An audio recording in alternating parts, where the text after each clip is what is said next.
Hello बच्चों, स्वागत है आपका एमजे क्लासेज में। जहां मैं आपको क्लास 10th की गणित, विज्ञान और अंग्रेजी तीनों विषय पढ़ाता हूं। जहां पर आज मैं पहले यूट्यूब में अपनी सबसे पहली क्लास क्लास 10 के विज्ञान विषय के एक चैप्टर, बहुत इंपॉर्टेंट चैप्टर जिसका नाम है प्रकाश का परावर्तन व अपवर्तन पढ़ाने जा रहा हूँ। अक्सर मैं देखता हूँ कि क्लासेज में बच्चे पढ़ने के बाद अ, कुछ चीजों को समझ पाते हैं और कुछ चीजों को नहीं समझ पाते हैं, लेकिन इस वीडियो के माध्यम से आप चीजों को एक बार रिवाइज कर सकते हैं, अच्छी तरीके से समझ सकते हैं। वो कैसे इन सब चीजों के बारे में बात हम इस वीडियो के बाद में करेंगे। पहले हम इस पाठ की शुरुआत करते हैं और पाठ का नाम है प्रकाश का परावर्तन और अपवर्तन। पाठ नंबर 10, जिसका नाम है प्रकाश का परावर्तन व अपवर्तन। बेसिक बात करते हैं कि प्रकाश किसे कहते हैं।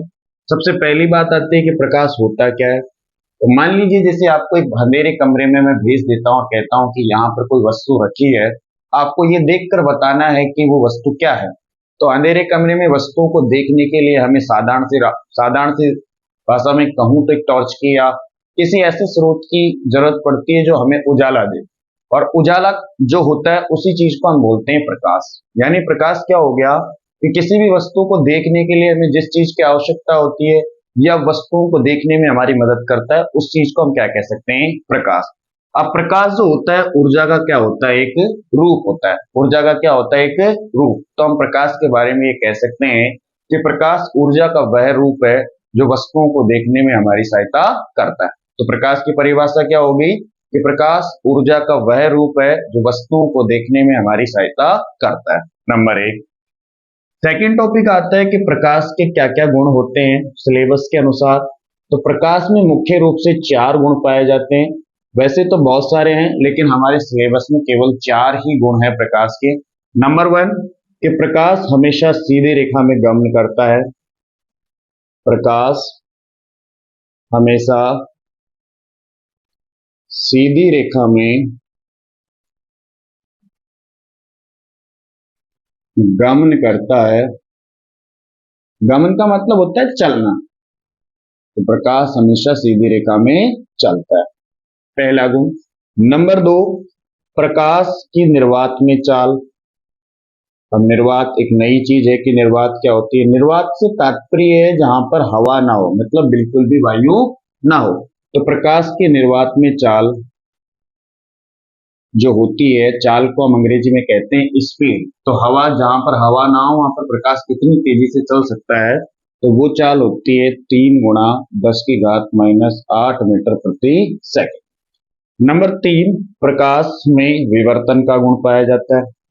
अब ये विवर्तन नाम की चीज क्या है, विवर्तन से तात्पर्य क्या है, देखिए आप, प्रकाश में विवर्तन का गुण पाया जाता है। का गुण पाया जाता है। बात करते हैं विवर्तन की कि विवर्तन क्या होता है। तो विवर्तन, जैसे मान लीजिए कि प्रकाश के बारे में हमने पढ़ रखा है कि प्रकाश हमेशा सीधी रेखा में गमन करता है। अब इस प्रकाश के मार्ग में आप एक कोई भी छोटी वस्तु जैसे कि एक ब्लेड आप रख देते हैं, तो आप देखते हैं कि जो प्रकाश सीधी रेखा में चलता है वो सीधी रेखा में चलने के बजाय इसके किनारों पर कुछ इस प्रकार से चलने लगता है। तो प्रकाश की जो ये प्रवृत्ति होती है, इसी प्रवृत्ति को हम कहते हैं विवर्तन। अर्थात विवर्तन से तात्पर्य है कि प्रकाश सीधी रेखा में चलने के बजाय किनारों पर मुड़ने की जो प्रवृत्ति दर्शाता है, उस प्रवृत्ति को हम कहते हैं विवर्तन। क्या कहते हैं, विवर्तन। नंबर 4 और आखिरी जो हमारे सिलेबस में है वो है कि प्रकाश में तरंग दैर्ध्य का गुण पाया जाता है। प्रकाश में तरंग दैर्ध्य का गुण पाया जाता है। ठीक है, तो बेसिकली हम पढ़ पा रहे हैं कि प्रकाश में 4 प्रकार के गुण हम पढ़ रहे हैं। नंबर 1, प्रकाश हमेशा सीधी रेखा में गमन करता है। नंबर 2, प्रकाश की निर्वात में चाल 3 गुणा 10 की घात 8 मीटर प्रति सेकंड होती है। नंबर 3, प्रकाश में विवर्तन का गुण पाया जाता है। और नंबर 4, प्रकाश में तरंग दैर्ध्य का गुण भी पाया जाता है। क्लियर? ओके, आगे बढ़ते हैं। इसके बाद बात करते हैं कि प्रकाश का जो परावर्तन होता है वो क्या होता है, परावर्तन किस प्रकार से होता है और परावर्तन किसे कहते हैं। तो देखिए कि मान लीजिए आपके पास कोई समतल सतह है जिसकी एक सतह को आपने पॉलिश कर दिया, इस वाली सतह को आप पॉलिश कर दिए किसी भी एक चीज से, जैसे चांदी से, चांदी की पॉलिश आपने कर दी, एल्यूमिनियम वगैरह किसी की। तो जब आप इसे पॉलिश करते हैं तो इसकी ऊपर वाली जो सतह होती है वो परावर्तक सतह का काम करती है। परावर्तक से मतलब होता है बदलती है, चीजों को बदल देती है, उसका जो मार्ग होता है उस मार्ग को वो क्या कर देती है, बदल देती है। तो जैसे ही आप इस समतल दर्पण पर मान लीजिए कोई सी भी प्रकाश की किरण डालेंगे, जैसे आप डालते हैं तो आप देखेंगे कि परावर्तक सतह जो होती है इसके मार्ग को क्या कर देती है, बदल देती है। मतलब प्रकाश जैसे ही किसी समतल सतह से टकराता है तो टकराने के पश्चात उसके मार्ग में क्या हो जाता है, परिवर्तन।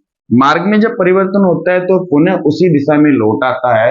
इस घटना को ही प्रकाश का परावर्तन हम कहते हैं। क्या कह सकते हैं कि प्रकाश का परावर्तन वह है कि जब किसी समतल सतह पर प्रकाश की किरण डाली जाती है तो परावर्तन के पश्चात वो पुनः उसी दिशा में लौट आती है। इस घटना को हम बोलते हैं प्रकाश का परावर्तन। यहाँ पर कुछ चीजें हमारे सामने आ जाती है कि ये जो किरण हमने डाली है इस किरण का एक नाम होता है जिसको हम बोलते हैं आपतित किरण, ठीक है। और जो परावर्तन के पश्चात हमारे पास किरण बनती है उसको हम बोलते हैं परावर्तित किरण। आपतित किरण और परावर्तित किरण के बीच में एंगल बनाती हुई एक रेखा होती है जिसको हम बोलते हैं अभिलंब, ठीक है। तो आप समझ पा रहे हैं कि जब भी प्रकाश का परावर्तन होता है तो हमें तीन चीजों की प्राप्ति होती है।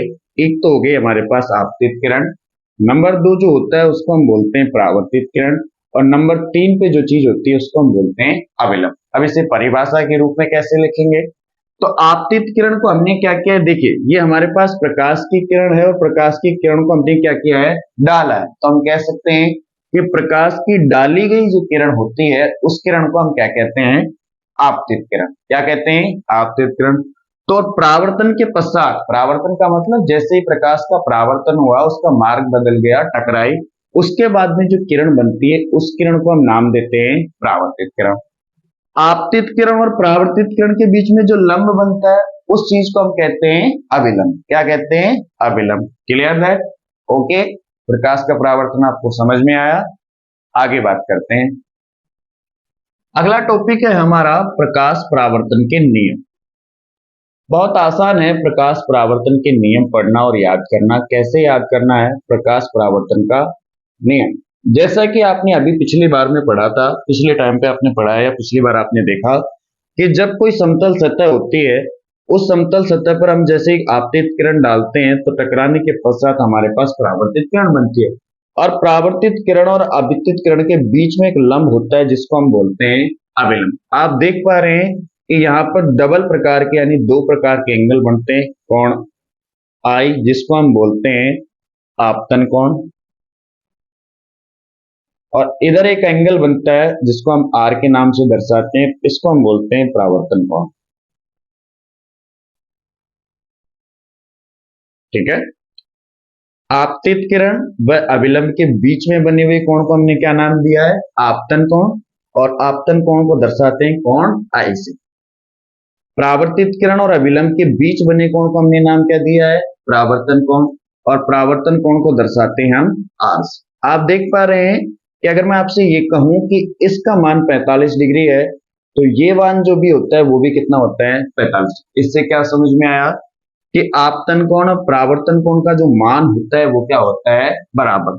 तो यही प्रकाश का पहला नियम है, प्रकाश के परावर्तन का पहला नियम है कि प्रकाश आपतन कोण व परावर्तन कोण का, आपतन कोण व परावर्तन कोण बराबर होते हैं। पहला नियम क्या होता है, आपतन कोण व परावर्तन कोण बराबर होते हैं। नंबर दो, चीजों को आप ध्यान से देखें तो आप देख पा रहे हैं कि इस वाली किरण को हमने नाम दिया था आपतित किरण, और ये वाली जो किरण होती है टकराने के पश्चात बनती है उसको नाम दिया था हमने परावर्तित किरण। और इन दोनों के बीच में होता है अभिलंब। तो आप देख पा रहे हैं कि जैसे ये समतल सतह के दो तल है, एक ऊपर की तरफ और एक नीचे की तरफ, तो आपतित किरण, परावर्तित किरण और अभिलंब तीनों एक ही तल में स्थित होते हैं। यही प्रकाश के परावर्तन का दूसरा नियम है कि आपतित किरण, परावर्तित किरण व अभिलंब तीनों एक ही तल में स्थित होते हैं। ठीक है, तीनों एक ही तल में स्थित होते हैं। प्रकाश के परावर्तन के पहले नियम से हमें क्या समीकरण प्राप्त होता है? ये कोण I बराबर क्या होता है? कोण R।